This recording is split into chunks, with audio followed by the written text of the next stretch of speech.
छान आहे. अंकित छान झाले. अंकित नाही, प्रँकीज. प्रँकीज छान झालेत ना.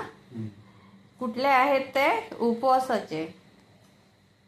उपवासाचे प्रँकीज आहेत ते. वर्षावासामध्ये केलेले. हा, वर्षावासमध्ये केलेले ते प्रँकीज आहेत. ते नॉनव्हेजचे नाही आहेत, ते व्हेज आहेत प्रँकीज. त्याच्यामध्ये संपूर्ण भाज्या आहेत, सर्व भाज्या त्याच्यामध्ये टाकलेल्या आहेत. आणि त्याच्यामध्ये मी चीज पण टाकलंय आणि पनीर पण टाकलंय आणि मी प्रँकीज केलंय.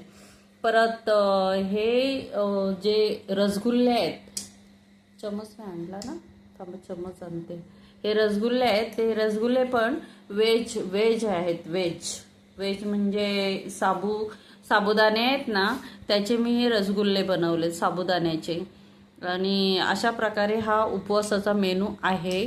तिकडे मका जेवणानंतर इकडे मका, हे सरबत, हा मेनू आहे. व्हेज पुलाव पण आहे. जेवा तुम्ही.